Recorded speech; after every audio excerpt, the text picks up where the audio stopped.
Quando eu estava falando sobre a questão do determinismo e livre-arbítrio, o senhor fez as seguintes considerações sobre o determinismo. Aspas, se eu estivesse totalmente predeterminado, os meus pensamentos também estariam predeterminados e não haveria possibilidade de eu me colocar alternativas. Se eu estou predeterminado, os meus conhecimentos também estão predeterminados e estão predeterminados todos desde já. E eu tenho em mim já todo o conjunto das predeterminações que me definem. Portanto, eu tenho de tê-las não só no meu ser, mas também no meu conhecimento. Então, se eu fosse totalmente predeterminado, eu não poderia me colocar essa questão. Isso foi o que eu disse. Daí, depois eu vou voltar a isso aqui já. Estudei durante muito tempo a psicologia comportamental, particularmente a escola de B.F. Skinner, e não consegui relacionar a refutação apresentada pelo senhor com o determinismo comportamental descrito pelos behavioristas. Os comportamentalistas falam que não existe livre-arbítrio, que todo o nosso comportamento e personalidade são determinados pela nossa história e pelo que aprendemos do e no ambiente. O ambiente, sendo este todo o conjunto dos estímulos externos que nos circunda, nos condiciona completamente. Tudo o que fazemos está determinado pelo que aprendemos e pela nossa história de condicionamento, de modo que não existe liberdade alguma. Dizem então que todos os nossos pensamentos são determinados por nossas referências ambientais e que todas as alternativas que nos colocamos estão condicionadas e determinadas pelo conjunto de alternativas possíveis que nos foi ensinado pelo ambiente.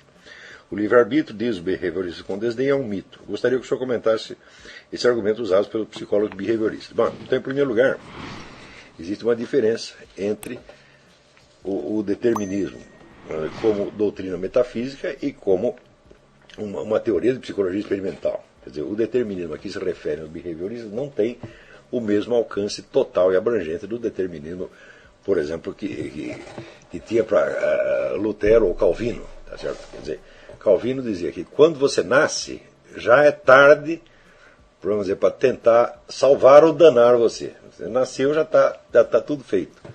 Tá certo? Então, ele está se referindo ao destino último do homem que já está predeterminado no nascimento. Na verdade, antes de você ser gerado, o seu destino já está todo demarcado. É claro que não é disso que estão falando os behavioristas. Eles estão falando, vamos dizer, de um determinismo muito mais limitado, tá certo? Que é definido, vamos dizer, pelo ambiente em torno.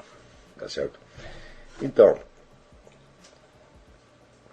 se a sua conduta, a sua vida psicológica toda reflete o ambiente em torno, então ela já não está predeterminada. Porque em ambientes diferentes produzirão condutas diferentes. Então, se por acaso você mudar de ambiente, você vai ter que ter outra reação. Tá certo? Você pegar o sujeito, sei lá, pega o índio de uma tribo, coloca na outra tribo, pronto, já bagunçou toda a programação dele. Então, quando a palavra que está sendo usada é a mesma, é determinismo num caso, determinismo no outro, mas não se trata da mesma coisa, não é o mesmo conceito de maneira alguma. Quer dizer, uma coisa é a predeterminação metafísica, onde não só o curso da sua vida está predeterminado, mas também o seu destino eterno. Quer dizer, você já está salvo ou já está condenado de antemão. Então, tudo que se passará com você, não só nesta vida, mas por toda a eternidade, já está definido. Isso é, vamos dizer, o determinismo no sentido de Lutero ou Calvino. Né?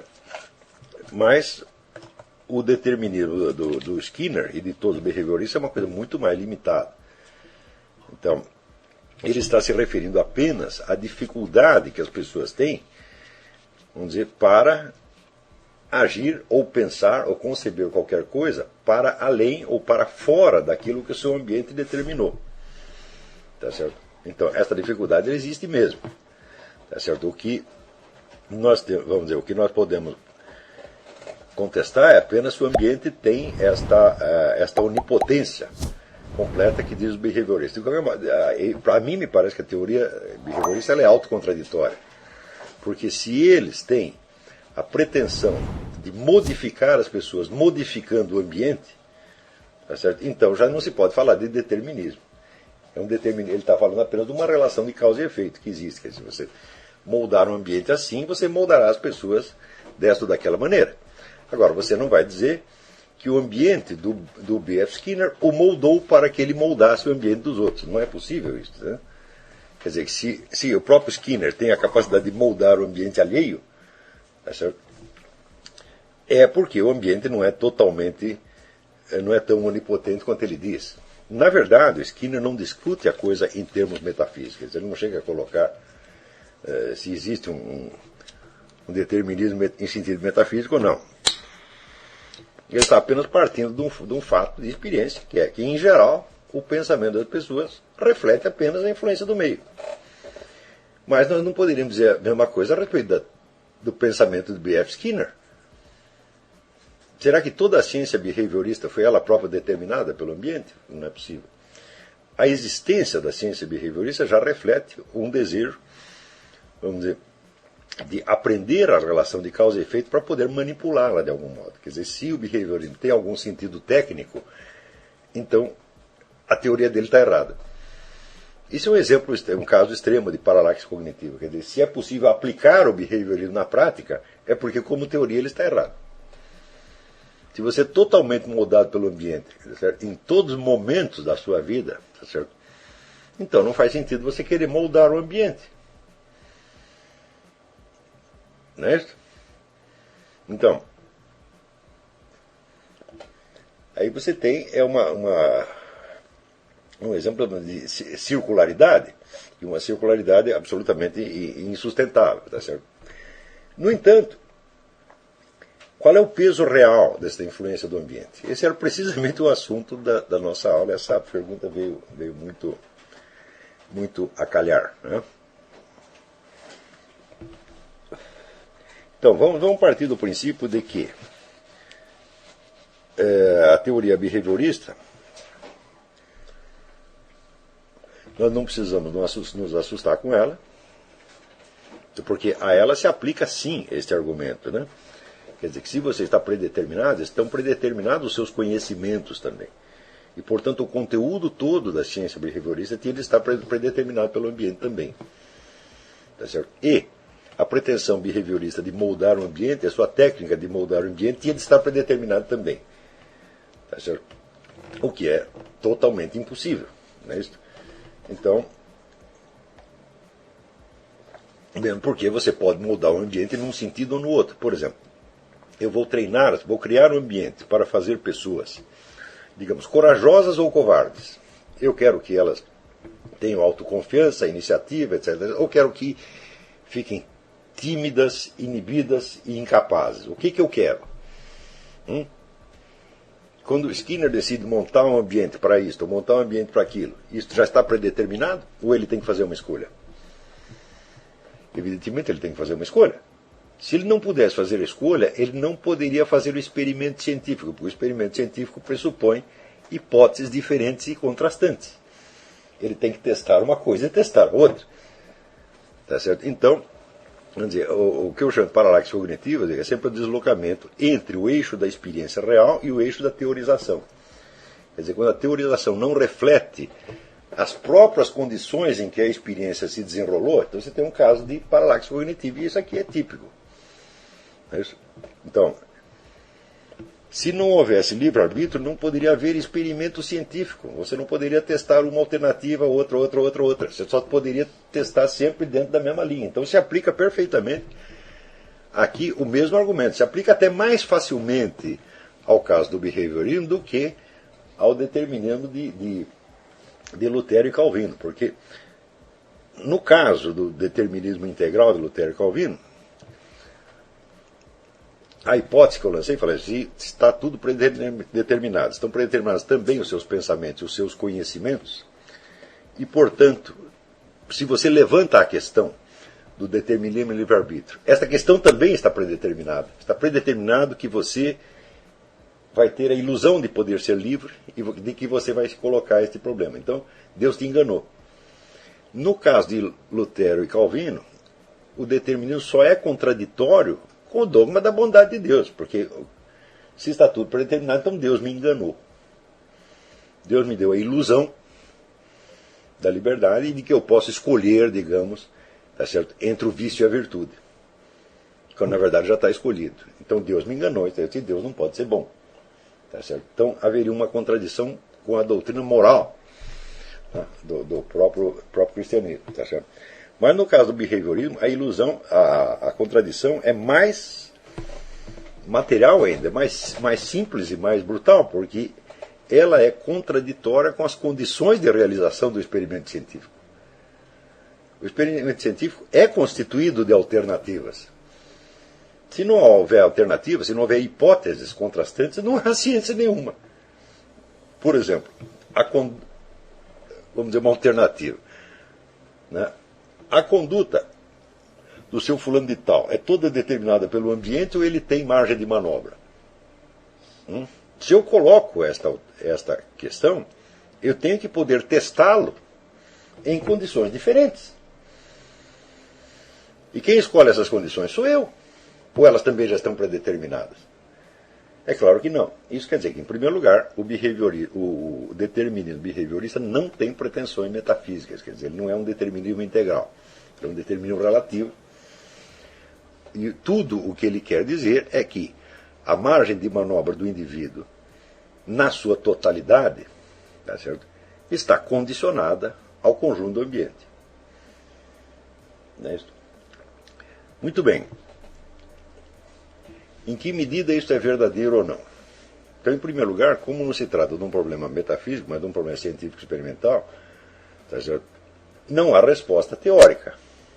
Só tem resposta empírica. E essa resposta não precisa ser necessariamente a mesma para todos os seres humanos.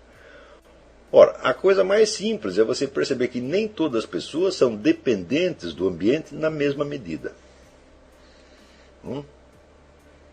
Ou seja, nem todas as pessoas respondem com igual passividade e obediência aos impulsos do ambiente imediato. Mas espera aí, um momento. Né? Em muitas teorias científicas, elas padecem de um defeito fundamental.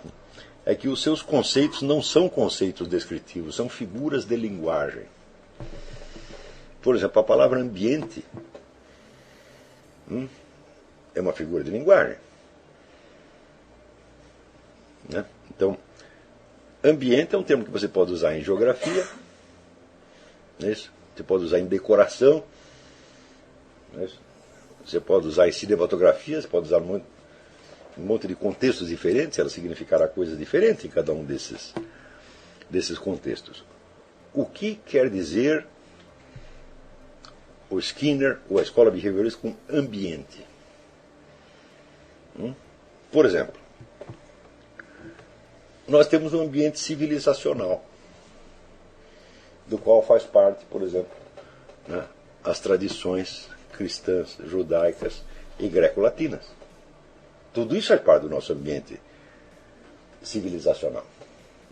É deste ambiente que o Skinner está falando. Nós também temos aqui um ambiente planetário, no sentido ecológico da coisa. E temos um ambiente cósmico, os planetas em torno e tal. A qual desses ambientes eu estou submetido? Estão entendendo? Quer dizer, a influência do ambiente, entre aspas, não é um conceito científico. É uma simples figura de linguagem. Ela não está se referindo a nenhum fenômeno preciso. Com ambiente, o sujeito está querendo dizer tudo aquilo que não é eu. Então, o Ortega Gasset, eu sou eu e minha circunstância. Até onde vai a minha circunstância? Por exemplo, qual é o âmbito temporal no qual você vive? Então, quando você é pequenininho, qual é o âmbito temporal e espacial no qual você vive? Quando você é pequenininho, o seu ambiente espacial é o seu quarto ou a sua casa, no máximo.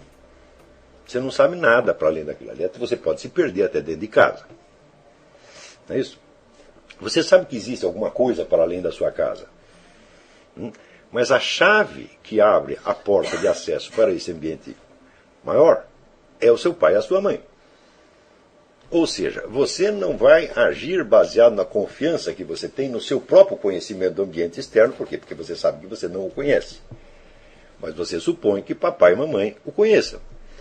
Então, eles são o mapa do ambiente externo.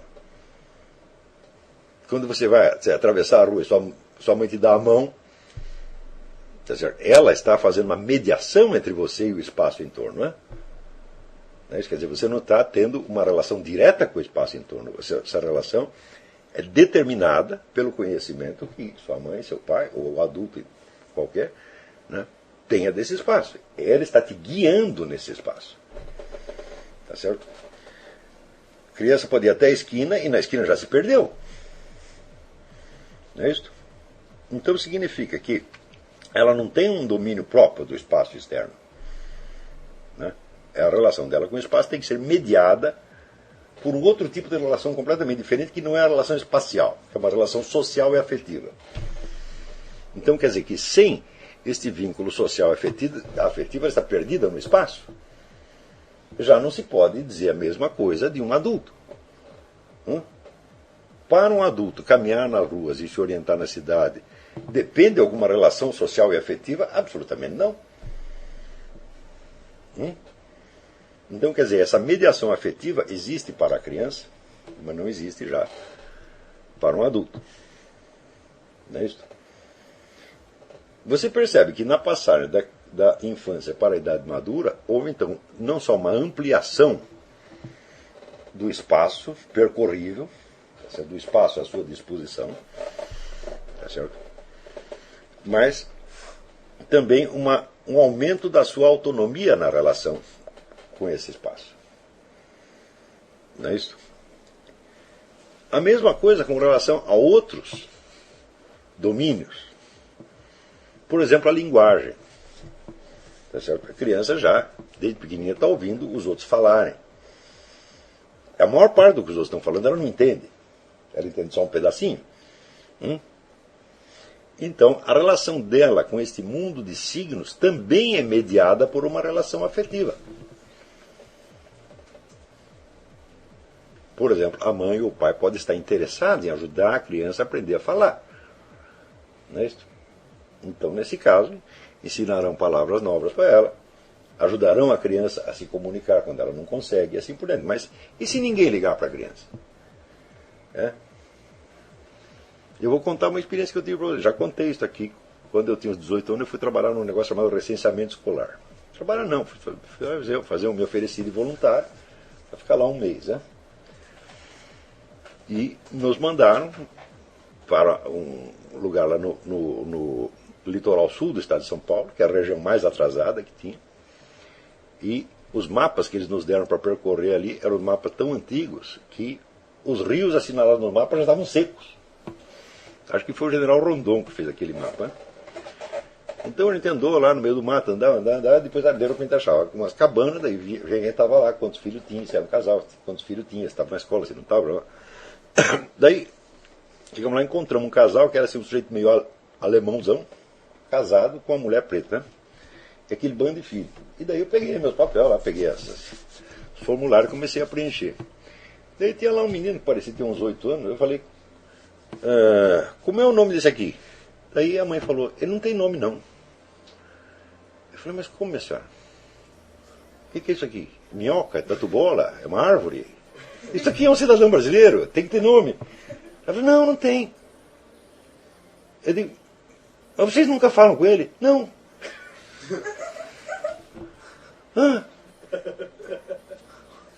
Daí eu não perguntei mais nada, eu fiquei quieto também. Tá? A minha capacidade verbal acabou. Tá? Então, eu vi isso aí com meus próprios olhos. Quer dizer, era um cidadão brasileiro sem nome.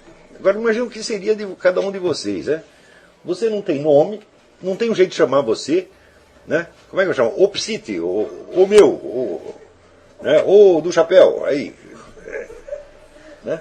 Quer dizer, cada vez te chamam de uma maneira diferente. Né? Se te chamam, porque também não tinha nada para falar para você, nunca falaram nada para você. Então, dá para imaginar que o domínio da linguagem que esse cidadão tinha era muito deficiente. Né? Então, aí, por volta dos 8 anos, ele devia ser capaz de falar umas 3 palavras. Não é isso? Quer dizer, é uma desgraça, evidentemente, mas essa situação extrema, tá certo? Nos mostra o quanto é importante na nossa conquista da linguagem a mediação afetiva. Quer dizer, alguém que gosta de você e se preocupa em te dar os meios de comunicação. Não é isso? Eu me lembro quando eu era pequenininho, né? Uma vez, aliás, eu não lembro, é a minha tia que conta isto, que contava isto. Eu não lembro da cena. Eu era pequenininho, uma vez ela disse que chegou em casa e ouviu uma risada que vinha do quarto. Estava eu, meu pai e meu irmão ali no quarto. rindo que nem os loucos. Daí minha tia perguntou para minha mãe, o que o Luiz está fazendo aí com as crianças, né? Não, ele está ensinando para eles todos os palavrões. Né? Nós achamos aquilo maravilhoso. Então ampliou tremendamente o nosso vocabulário e facilitou a nossa relação com os demais meninos. Porque menino fala palavrão pra caramba. E se você fica no meio daquela conversa, você não está entendendo o que eles estão falando, você fica meio atemorizado. Então, saber os palavrões todos era nos dar um instrumento para que nós nos orientássemos no ambiente infantil. Está entendendo? Uma alta contribuição à nossa cultura. Né? Então, agora, tem pessoa que ninguém se preocupou sequer de ensinar os palavrões para ele. Claro que meu pai não ensinava só os palavrões. Né? Então,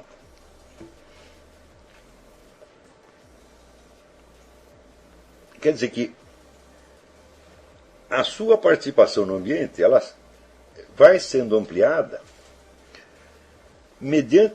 por meio de uma série de outras relações que você tem. Quer dizer, uma relação abre, te dá a chave para uma outra relação.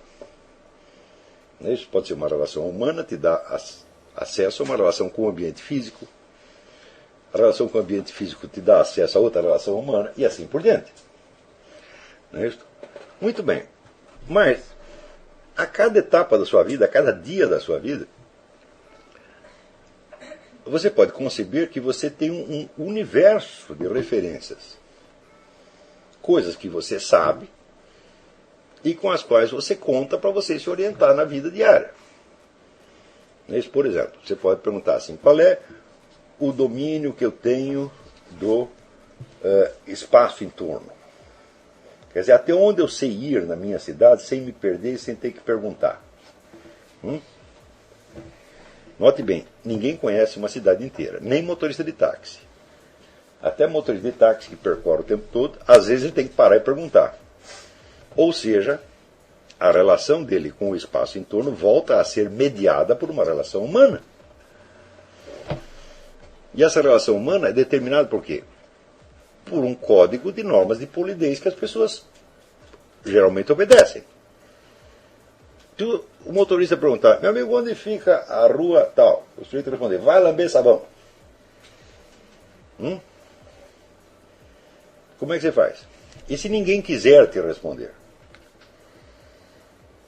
Como é que você faz? Então, note bem. A sua mobilidade no espaço urbano depende de um código que não tem nada a ver com o espaço urbano. As normas de polidez não são espaciais. Não é isso? Elas são, vamos dizer, um código, uma hierarquia de valores atribuídos à conduta humana.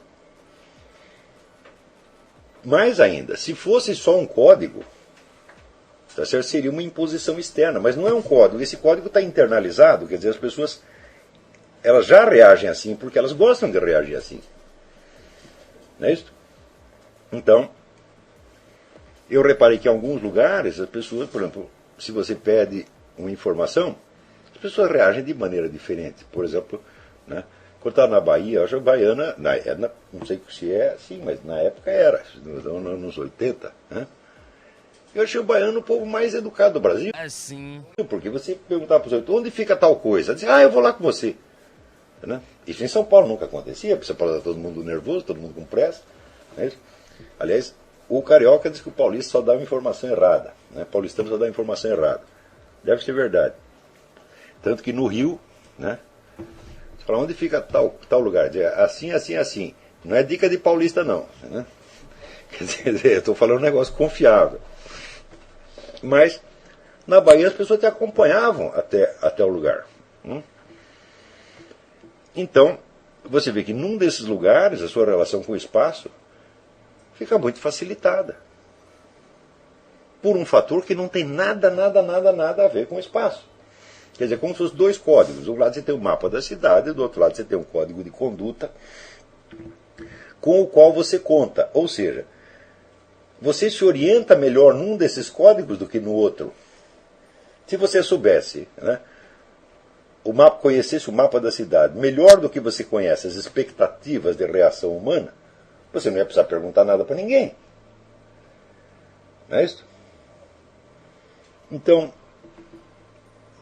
a cada momento nós temos um sistema, por exemplo, um conjunto, pelo menos um conjunto, não pode ser caótico, não formar sistema nenhum, mas é um conjunto de sistemas de referência. Referências espaciais, temporais, linguísticas, afetivas, etc, etc. É isso? Muito bem. Em que medida esse conjunto pode ser determinado pelo ambiente? De que medida nenhuma.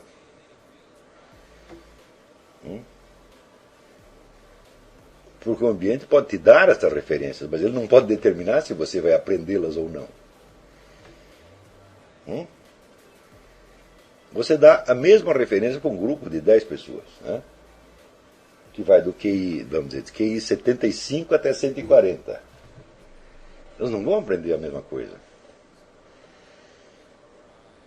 Então, quer dizer, o seu conjunto de referências não é determinado pelo ambiente de maneira alguma. Ele é fornecido pelo ambiente, mas você seleciona de acordo com a sua capacidade inata. Capacidade que o ambiente pode ter facilitado para aumentar um pouquinho, ou para diminuir um pouquinho, mas realmente a pessoa não muda muito de QI, é? Tá certo? Então,